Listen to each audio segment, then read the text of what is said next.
Praise the Lord. எல்லோருக்கும் இனிய புத்தாண்டு வாழ்த்துக்கள். கர்த்தர் இந்த வருஷத்துக்கான வாக்குத்தத்தத்தை கர்த்தர் கொடுத்தார்.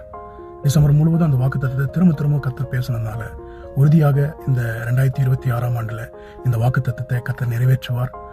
ஏசாயா தீர்க்கதரிசன புத்தகம் 60ஆம் அதிகாரம் 1வது வசனத்துல வாசிக்கிறோம், எழும்பி பிரகாசி, உன் ஒளி வந்தது, கர்த்தருடைய மகிமை உன்மேல் உதித்தது. பாருங்க, கர்த்தர் சொல்றாரு, நீ எழும்பி பிரகாசி. பாருங்க, இந்த வசனத்துல 3 காரியங்களை நம்ம பார்க்கிறோம். அதுல முதல் காரியம் எழும்பி பிரகாசி. ஒரு மொழிபெயர்ப்புல எப்படி வருது, உங்க வாழ்க்கையில இருக்கக்கூடிய சோர்விலிருந்து, அவமானத்திலிருந்து, தலைகுனிவிலிருந்து, சிறுமையிலிருந்து நீ எழும்பி பிரகாசி. இன்னொரு மொழிபெயர்ப்புல வாசிக்கும் போது உன் படுக்கையை விட்டு எழும்பு அப்படின்னு. அப்ப சோர்வினாலே, தோல்வியினாலே சோர்ந்து போய் படுத்திருக்கிற ஒவ்வொரு மனுஷரையும் கர்த்தர் பார்த்து சொல்றாரு, நீ எழும்பி பிரகாசி அப்படின்றாரு. எழும்பி ஒளி வீசுன்றார். 2வது காரியம், உன் ஒளி வந்தது அப்படின்னு.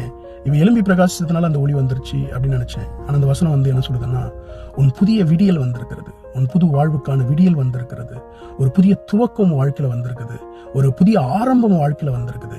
ஆகிய இது உனக்கான காலம், உனக்கான நேரம் என்று கர்த்தர் என்ன பண்றாருன்னா சொல்றாரு. 3வது காரியம் என்னன்னா, என் மகிமை உண்மையில் உதித்தது. பாருங்க, ஆண்டவர் சொல்றாரு, என் மகிமையை உண்மையில் நான் உதிக்க பண்றேன்.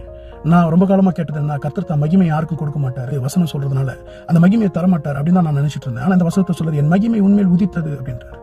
அப்போ நான் யோசிக்கிறேன், எப்படி அவர் மகிமையை தரமாட்டேன்னு சொல்றாரு அப்படின்னா, வேறு ஒருவருக்கும் கொடுக்க மாட்டேன்னு சொல்றாரு. ஆனா ரோமர் 8ஆம் அதிகாரத்துல சொல்லுது, நாம் பிள்ளைகள் ஆனால் சுதந்திரராமே. நாமெல்லாம் பிள்ளைகள் ஆக்கப்பட்டிருக்கனால நாம யாரோ ஒருத்தர் கிடையாது, யாரோ ஒருத்தருக்கு தான் தரமாட்டேன்னு சொன்னாரே தவிர பிள்ளைகளுக்கு தரமாட்டேன்னு சொல்லல. அந்த வசனம் சொல்லுது பிள்ளைகள் ஆனால் சுதந்திரராமே. வரது இன்னொரு மொழிபெயர்ப்புல நான் வாசிக்கும் போது ஆச்சரியப்பட்டது என்னன்னா, அதுல எப்படி எழுதிருக்கு அப்படின்னா, தேவன் தம் பிள்ளைகளுக்காக தம்முடைய மகிமையை தருகிறார். அது தேவனுடைய மகிமையா, தம்முடைய குமாரனாகிய கிறிஸ்துவின் மகிமைக்கு ஒப்பான மகிமையா.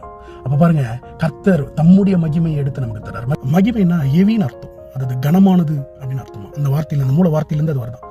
பாருங்க, கடவுளுடைய கனம், அவருடைய மகிமை அப்படின் போது அவருடைய கனத்தை, அவருடைய மேன்மையை, அவருடைய நிலையை நமக்கு தரார். அந்த வசனம் சொல்லுது, உன்னதத்தில் அவரோடு கூட நம்மை உட்கார பண்ணினார். பாருங்க, அவருக்கு சமமாய் அவரோடு கூட நம்மளை அவருடைய பிள்ளைகளாக நம்மளை உட்கார பண்ணி அவருடைய மகிமையை நமக்கு கொடுத்திருக்கிறார். அதனால சொல்றாரு, அவருடைய மகிமை மேல வந்திருக்கிறதுனால உனக்கு ஒரு புதிய விடியல் வந்திருக்குது, ஒரு புதிய துவக்கம் வந்திருக்குது. கர்த்தருடைய மகிமை மேல இருக்கிறதுனால ஒரு புதிய ஆரம்பம் இந்த 2026 உங்க வாழ்க்கையில தொடங்குது. உங்களை பார்த்து சொல்றாரு, எலும்பு, சோர்வை விட்டு, தோல்வியை விட்டு, அவமானத்தை விட்டு எழும்பி பிரகாசி என்று கர்த்தர் உங்களை சொல்லி உங்களை ஆசீர்வதிக்கிறாரு. இந்த 2026 உங்களுக்கு மிகப்பெரிய ஆசீர்வாதமா இருக்கும். நீங்க நல்லா இருப்பீங்க. God bless you.